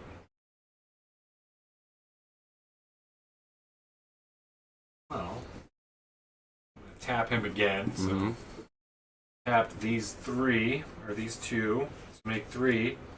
Put out a fox creature with vigilance 1/1. When it enters the battlefield, search your library for a basic land card. Put it in your hand and then shuffle your library. Fancy. You attacking? Fox. 1 second. Get a good shuffle here. So we don't blow out the middle of the deck. Ooh, what a nice shuffle. Oh, listen to that breach. Alright. There's something to be said about playing real cards, man. I'm going to pull out Reveal the Forest. Throw that in my hand. Because I just dropped it on the floor. Nice. Anything else? What do you got? 2/2 that's down. I'll just go ahead and attack with a 2/2 boar creature. Yep. 2 damage you. Right. My turn? Yep. Alright. Close game so far. Close game. It's a nightmare. We should have a color commentator guy. Looks like the game's starting slow. Both players trying to figure each other out. Taking a little less time here, you know. Let's do this. I'm going to tap 2. Return target. No! Permanent. This guy. Does it cost the most? And then I draw a card. Why would you do that, though, for this one? Huh? Just a 1/1.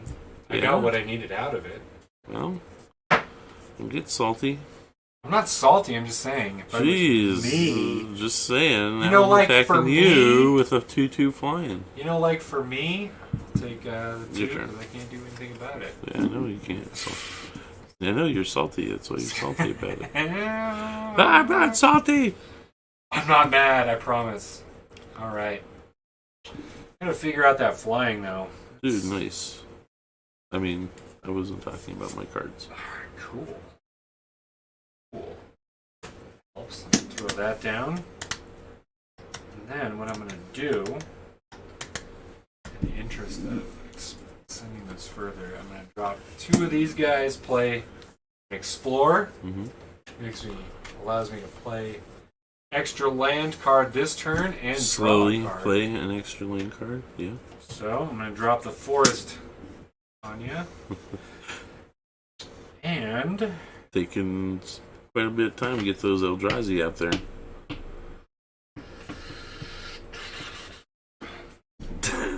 just trying to think.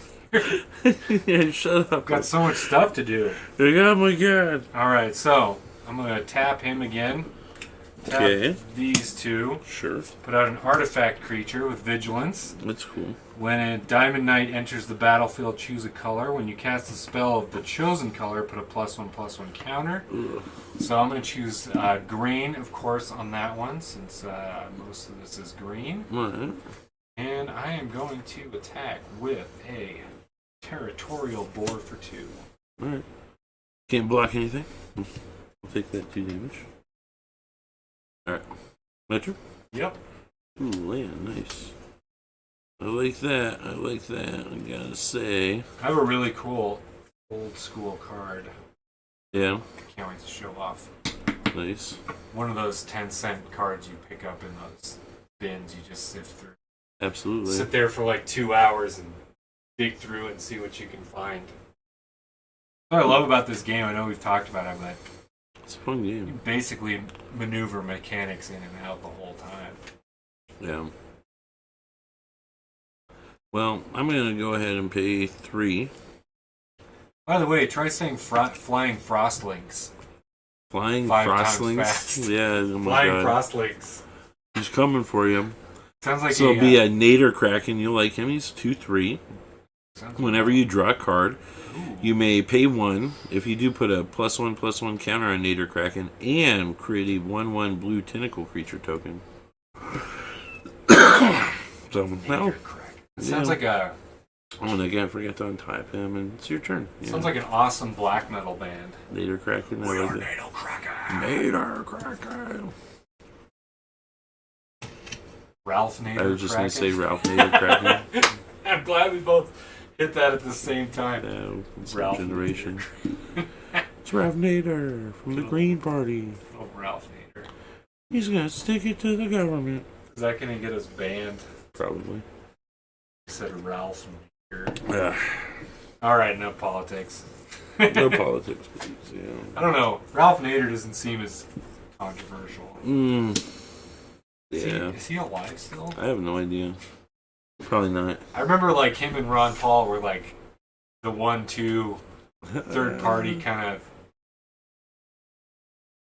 of undercard of the presidential election, Lived in there. like 2008. Yeah.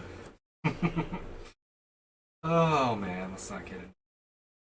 So, what do we got here? Finally getting some lands though.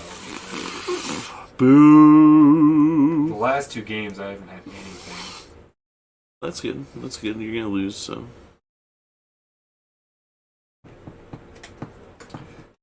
Alright, so I think I'm gonna do this. I'm gonna tap 4.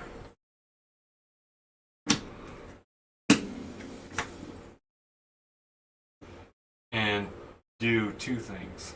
Okay. First of all, I'm gonna do a sorcery, Okay. Rabid Bite. I don't like that. Target creature you control deals damage equal to its power to target creature you don't control. Yeah. And I'm going to do the Monstrous Growth. 4/4. Mm-hmm. Throw it on the boar. Yeah. Rusty old territorial boar.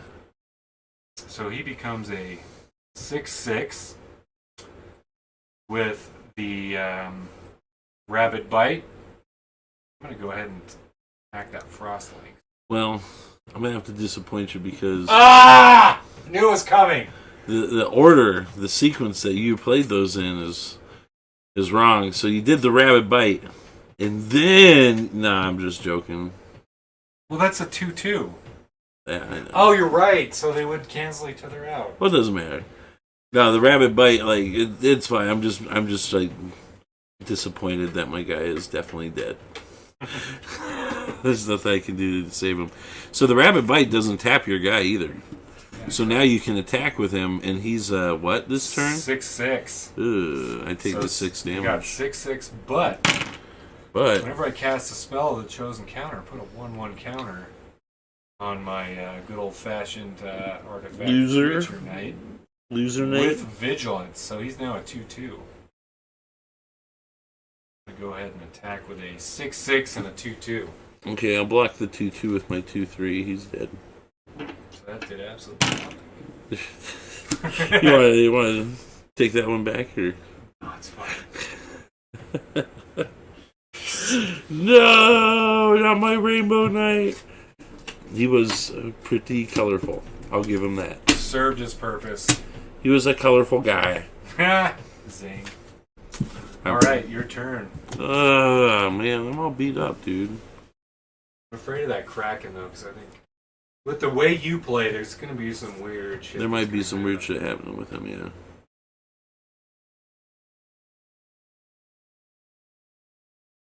Oh, that's kind of This cool. one has like some counter thing that makes it if I gain life, you lose life, and I go from like 40 to. You go from like 40 to It's like 0 that, in is 2 it? seconds. It's like that. Alright. Some of the decks you play though on the digital Magic are Messed up. Mutate. See? Whenever this creature mutates, draw a card. So it's the same thing, except now he has flying. Basically, he's a flying 2/3 native Kraken. You know how long it took me to take out that one flying frostlings? A little while. Yeah. And I will tap 2 for Glimpse of Freedom. Draw a card.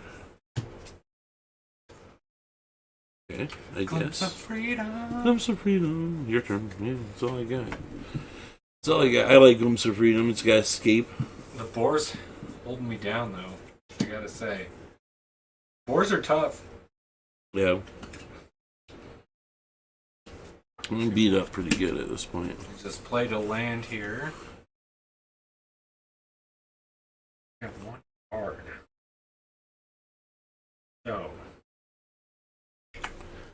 So, kind of in a pickle. And myself. I think I'm going to pass. Yeah, next round. I like it. Alright. Now I'm just drawing copies of the same old shit, so I'm gonna tell you what. I'm gonna cast this one. Of One Mind. Oh, that sounds bad. Unfortunately, I can't get it cheap because you need a human in there on the playing field too, but draw 2 cards, okay? So it's not too bad, right? Except, whenever you draw a card, you may pay 1, put a +1/+1 counter on it, and to create 1/1 tentacle monster.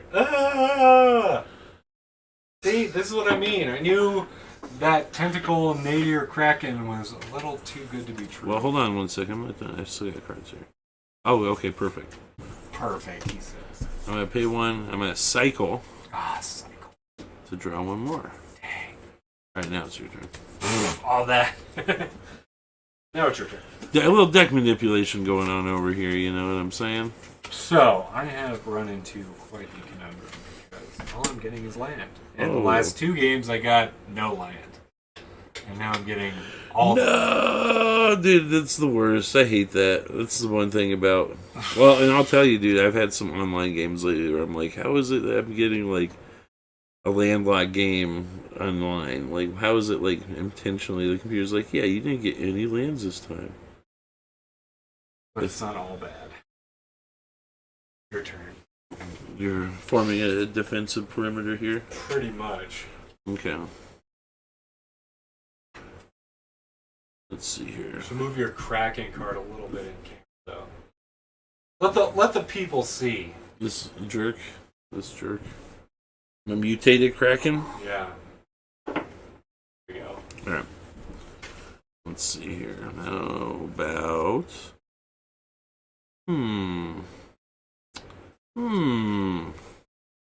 That does not sound good. Well, you know what I think I want to do? This guy is a flying guy, right? Yeah, okay. Let's do this. I'm going to tap 2.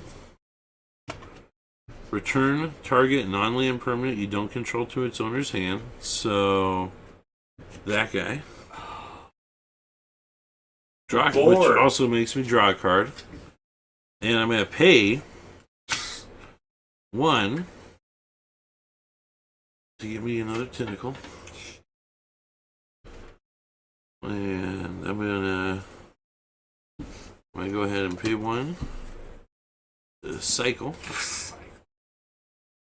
Boon of the Wish Giver. That sounds cool, though. It is a cool card. Check it out. Very flexible card. And since I drew a card, I'm going to pay 1. Draw 4 cards? Damn. Or cycle to, like, just draw 1, you know? Another counter? That did happen, yeah. Alright. Damn. I'm going to attack you with a 4/4 flying. I better not get a land card the next round or I'm screwed. You always have truces, baby. Your turn. Oh, come on, baby. Give the man something interesting, not another land. You'll be happy when you get an Eldrazi. That you have all that land.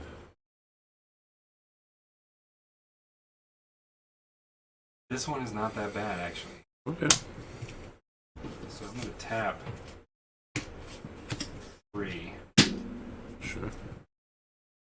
Enchant creature. Enchanted creature gets +1/+1 for each forest you control.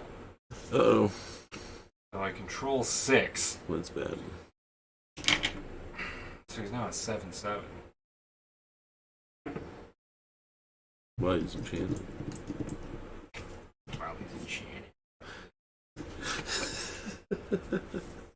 You gonna attack with him?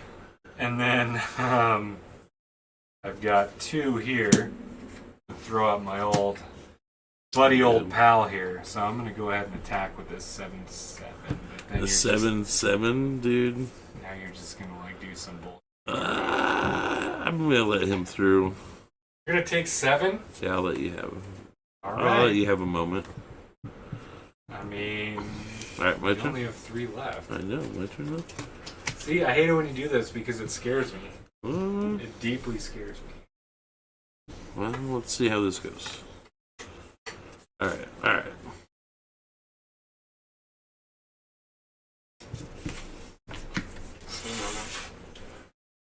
Alright, alright. Let's see here. By the way, the score is 13-3. Ooh, that's even better. Okay. See? Alright. Alright. Alright, 3. You're familiar with this one. Crosslinks.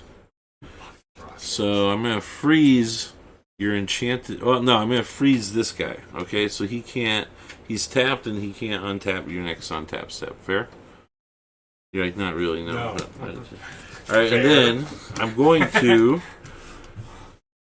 Pouncing Shore Shark, mutate. Oh. So whenever you mutate a creature, you may return target creature to its owner's hand.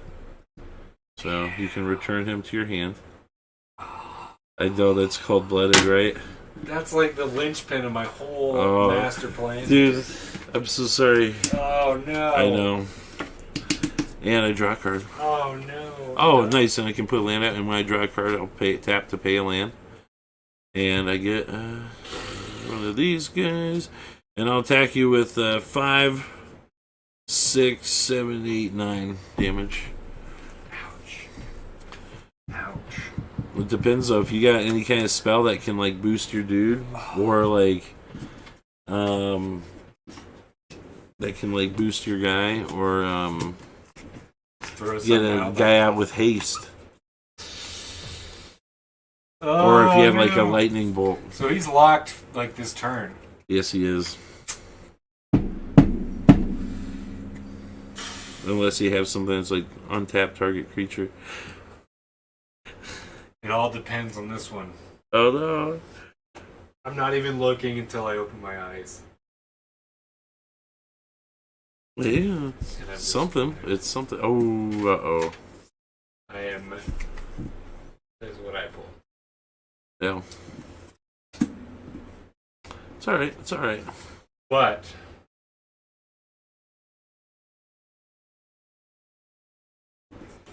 And at least... go down with some dignity. Nice. Guy out. For one last hurrah. Still always got a truce. I'm gonna pull the truce. This turn cycle here? Yeah. Alright. My turn now? Yep. Alright. Alright.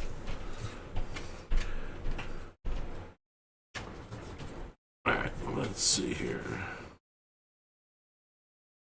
Kinda have to.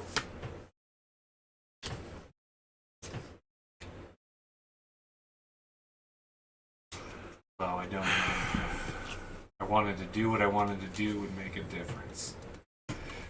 It's just 4.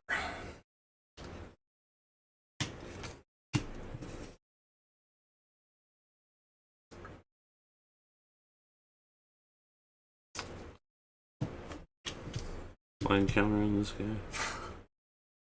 It's game. Is that one flying too? The Kraken? Yeah.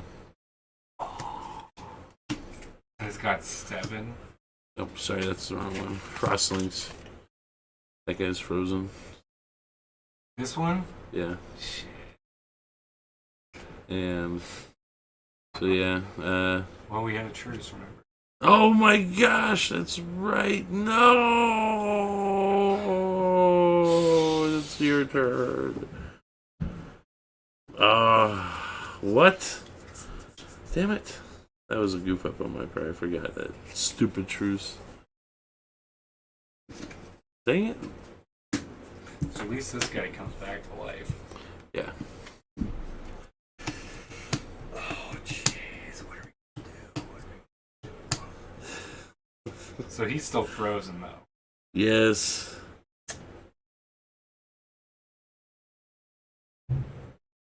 And you know what? I'm gonna say no because you had a truce. It wasn't fair for me to take action against him. You can have access to him this turn. All right. We had a truce. I don't like how you're counting stuff though. One short. Yeah. You're lucky though. You're lucky though. Is it? Oh, I don't want to know. I don't even want to know what kind of Eldrazi it is.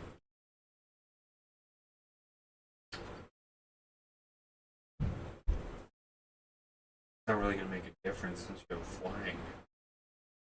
7.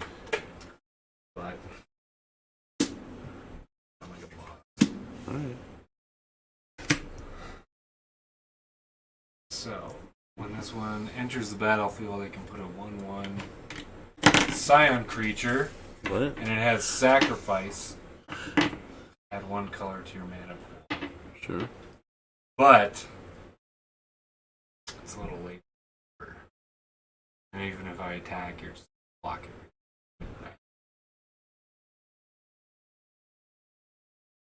And you have 2 flying ones.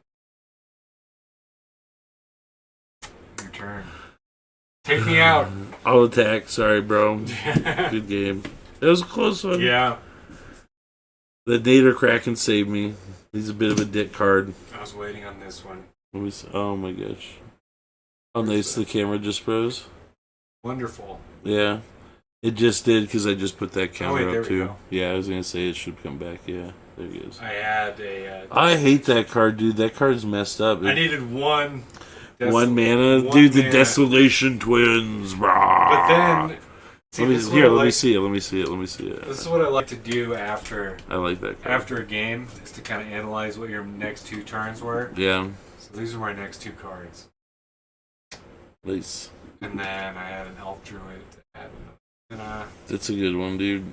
I have to show you this elf. I hit a whole line of freaking lands when I could have used anything else. And then I added Eldrazi flying to like counter nice, dude. all those flying ones. It's a good deck, dude. It usually gets me, admittedly. Usually once that Desolation Twin hits, it's kind of like, yeah, that's good. 2 10/10 tokens, like, Yeah. Well.